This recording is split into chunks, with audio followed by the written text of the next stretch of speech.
291টি বিধানসভা আসনে তৃণমূল কংগ্রেসের পক্ষ থেকে প্রার্থী তালিকা ঘোষণা হয়েছে। বিজেপির প্রথম দফার তালিকা ঘোষণা হয়েছে, আজ সম্ভবত দ্বিতীয় দফার তালিকা সামনে আসবে।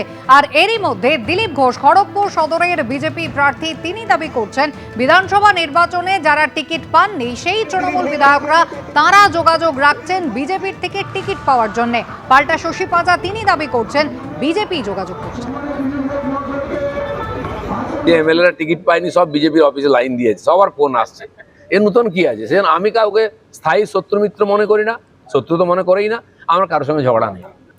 ভারতীয় জনতা পার্টি আধখানা লিস্ট এই জন্যে বের করেছে যে তৃণমূল কংগ্রেস পুরো লিস্ট বের করবে, তারপর কে ক্ষোভে ফেটে পড়বে, তারপর তার দুঃখের সাথী হয়ে বিজেপি পৌঁছে যাবে, বলবে এসো আমার দলে প্রার্থী। মানে আমরা আগে গোড়াই বলেছিলাম আপনাদের প্রার্থীরও অভাব আছে, বুথ লেভেল এজেন্টেরও অভাব আছে। দিলীপ ঘোষ এখন বলছেন যে প্রার্থী তারা তার মানে যোগাযোগ রাখছেন, কিন্তু পরিষ্কারভাবে মমতা বন্দ্যোপাধ্যায়, অভিষেক বন্দ্যোপাধ্যায় বলেছি যে যখন প্রার্থী ঘোষণা হয়ে গেছে, প্রার্থীর জন্য পুরো সংগঠন ঝাঁপিয়ে পড়েছে এবং এটাও বলেছেন যারা হয়তো প্রার্থী পদ পাননি তাদেরকেও সাংগঠনিক কাজে অত্যন্ত গুরুত্বপূর্ণভাবে তাদের একটা ভূমিকা থাকবে। 15 জন আইপিএসকে পুলিশ পর্যবেক্ষক করে ভিন রাজ্যে পাঠানোর সিদ্ধান্তে রদবদল। বিধাননগর কমিশনারেটের সিপি মুরলীধরকে আপাতত যেতে হচ্ছে না ভিন রাজ্যে। শিলিগুড়ি পুলিশ কমিশনারেটের সিপি সৈয়দ ওয়াকার রেজা, তাকেও আপাতত যেতে হচ্ছে না। আমাদের প্রতিনিধি পার্থপ্রতিম ঘোষ রয়েছেন আমাদের সঙ্গে টেলিফোন লাইনে। পার্থপ্রতিম, অর্থাৎ দুজন আইপিএসকে ভিন রাজ্যে পাঠানোর সিদ্ধান্তে আপাতত স্থগিত আদেশ দেওয়া হয়েছে। বাকি 13 জন আইপিএস তারা পুলিশ পর্যবেক্ষক হিসেবে ভিন রাজ্যে যাচ্ছেন। গতকালকে কিন্তু নির্দেশ আসে যে 15 জন আইপিএস অফিসারকে ভিন রাজ্যে তাদেরকে পাঠানোর সিদ্ধান্ত নিয়েছে ইলেকশন কমিশন অফ ইন্ডিয়া এবং সেই মর্মে নোটিফিকেশন এবং সেই মর্মে কিন্তু সেই আইপিএসদের কাছে সেই অর্ডারের কপি সেটা পৌঁছে যায় এবং সেক্ষেত্রে বলা হয় যে কাউকে কেরালা, কাউকে তামিলনাড়ুতে পুলিশ পর্যবেক্ষক করা হয়েছে এবং তাদেরকে যাওয়ার জন্য নির্দেশ দেওয়া হয় এবং সেক্ষেত্রে গতকালকে রাত্রিবেলায় তাদেরকে জানাবার পরবর্তীকালে তাই সেই 15 জনের তালিকায় ছিলেন বিধাননগর কমিশনারেটের পুলিশ কমিশনার মুরলীধর, অন্যদিকে শিলিগুড়ি পুলিশ কমিশনারেটের কমিশনার সৈয়দ ওয়াকার রেজা। তাদেরকেও গতকালকে অর্ডার দিয়ে, যেটা সূত্রের খবর, গতকালকেই বলা হয়েছিল তাদেরকে তামিলনাড়ুতে পুলিশ অবজারভার করা হচ্ছে এবং সেক্ষেত্রে তাদেরকে অবিলম্বে তামিলনাড়ু যাওয়ার জন্য সেই নির্দেশ আসে। এর পরবর্তীকালে ইলেকশন কমিশন অফ ইন্ডিয়ার তরফ থেকে যেটা সূত্র মারফত জানতে পারছি যে এই দুই আইপিএস অর্থাৎ মুরলীধর এবং সৈয়দ ওয়াকার রেজাকে জানানো হয়েছে ইলেকশন কমিশনের তরফ থেকে তাদেরকে অবিলম্বে যে তামিলনাড়ু যাওয়ার জন্য যে নির্দেশ দেওয়া হয়েছিল সেইটাই কিছুটা রদবদল করা হয়েছে এবং বলা হয়েছে আপাতত তাদেরকে হোল্ড করা হচ্ছে এই অর্ডার, অর্থাৎ অবিলম্বে এখনই তাদেরকে তামিলনাড়ু যেতে হবে না সেই বিষয়ে কিন্তু তাদেরকে জানানো হয়েছে। অর্থাৎ দুই আইপিএস অফিসারকে বলা হয়েছে তাদেরকে এখনই তামিলনাড়ু যেতে হবে না। তাদের দুজনে যে পোস্ট হোল্ড করছিল, অর্থাৎ একজন হচ্ছে মুরলীধর, তিনি বিধাননগর কমিশনারের কমিশনার পদে হোল্ড করছিলেন, অন্যজন হচ্ছে শিলিগুড়ি কমিশনার পদে হোল্ড করছেন সৈয়দ ওয়াকার রেজা। এই দুই আইপিএস তারা সেই নিজ পদে আপাতত সেই দায়িত্বেই থাকবে। বাকি 13 জনকে এখনো পর্যন্ত জানতে পারি তাদেরকে কিন্তু এই কেরালা বা তাদেরকে তামিলনাড়ু সহ বিভিন্ন জায়গায় যেখানে নির্বাচন রয়েছে সেখানে পুলিশ অবজারভার করে যাওয়ার জন্য যে নির্দেশ দেওয়া হয়েছিল সেটা এখনো পর্যন্ত বহাল রয়েছে। এই দুজনের ক্ষেত্রে এখন এই যে অর্ডার হয়েছিল সেটাকে কিছুটা হোল্ড করা হয়েছে বলে সেই দুই আইপিএসকে জানিয়েও দেওয়া হয়েছে। ধন্যবাদ পার্থপ্রতিম। সরাসরি শোনাবো ভবানীপুরে প্রচারে এসে বিরোধী দলনেতা কি বলছেন।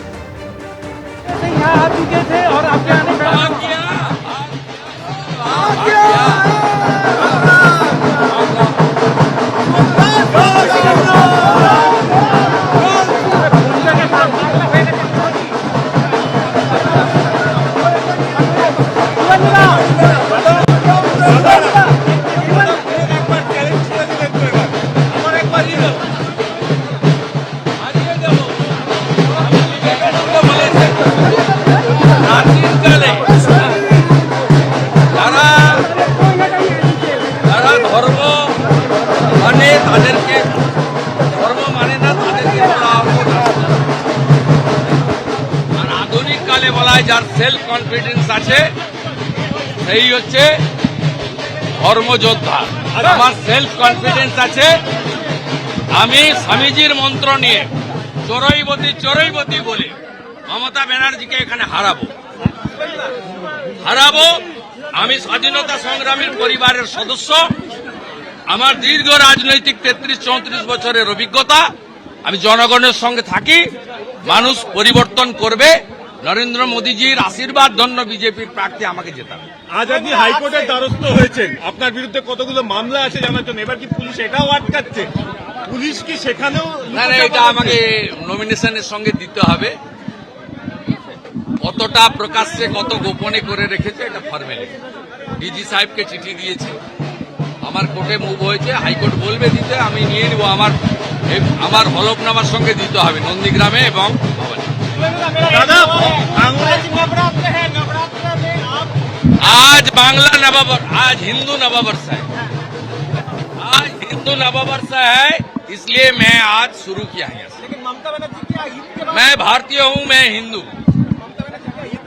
দাদা ভাঙড়ে একজনের মৃত্যু হয়েছে বোমা বিস্ফোরণে, ভোট শুরু হতেই বোমা বিস্ফোরণ। কম্পিটেন্ট ডিজি এডিজি এলো আছে, তারা দেখে নেবে, আমাদের বিশ্বাস তারা দেখে নেবে। শুভেন্দু অধিকারী তিনি এসে পৌঁছলেন ভবানীপুরের বিধানসভা যে কেন্দ্রের বিজেপি অফিস রয়েছে, সেখানে বরণ করে ঢোকানো হচ্ছে বিজেপি প্রার্থী শুভেন্দু অধিকারীকে। রাজ্যের বিরোধী দলনেতা ভবানীপুরে তিনি প্রার্থী হয়েছেন, বিজেপি দপ্তরে বরণ জ্বালা নিয়ে বরণ করে ভিতরে নিয়ে যাওয়া হচ্ছে বিজেপি প্রার্থী শুভেন্দু অধিকারীকে।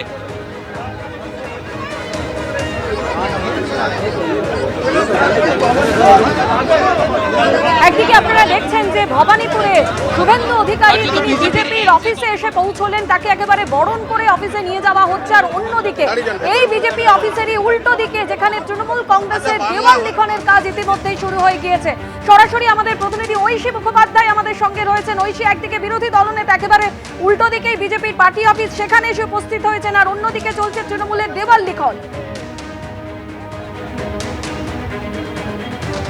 একেবারে দেখো, এই বিধানসভা নির্বাচনে যে ব্যাটল গ্রাউন্ড ভবানীপুর তা প্রথম দিন থেকেই ঠাউর করা যাচ্ছে।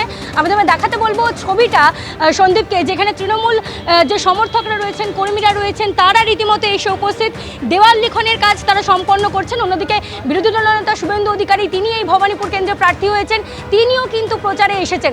আমি দেখাতে বলবো সম্পূর্ণ এলাকাটা দেখতে পাচ্ছ যে এই মুহূর্তে বিজেপি তৃণমূল উভয় দলেরই রাজনৈতিক যে পতাকা, সেই পতাকায় ছেয়ে গিয়েছে। এবং তারই সঙ্গে খুবই গুরুত্বপূর্ণ তাৎপর্যপূর্ণ যে বিষয়টা তা হচ্ছে পুলিশি প্রহরায় চলছে প্রচার।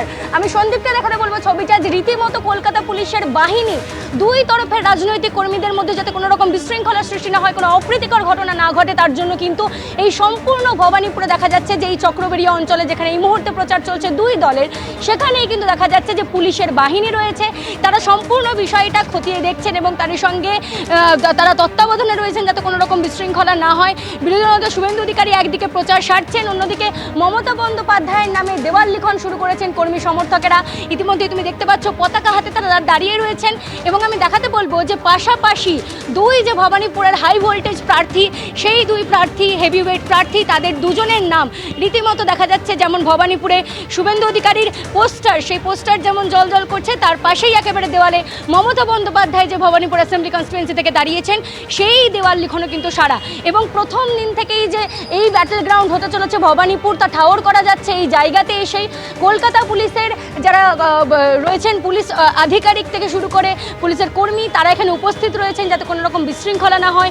অন্যদিকে দুই দিকের যখন প্রচার চলছে, স্লোগান শাউটিং চলছে, সম্পূর্ণ বিষয়টা যাতে শান্তিপূর্ণভাবে সম্পন্ন হয় সেই বিষয়টাও কিন্তু তারা দেখছেন, খেয়াল রাখছেন। তবে যেটা খুবই গুরুত্বপূর্ণ যে এই মুহূর্তে শুভেন্দু অধিকারী তিনি নিজে প্রচারে এসেছেন এবং মমতা বন্দ্যোপাধ্যায়ের হয়ে তার কর্মী সমর্থকেরা, তৃণমূলের কর্মী সমর্থকেরা, তারাও কিন্তু দেওয়াল লিখন শুরু এবং সম্পন্ন করেছে, তুমি দেখতে পাচ্ছ। ধন্যবাদ।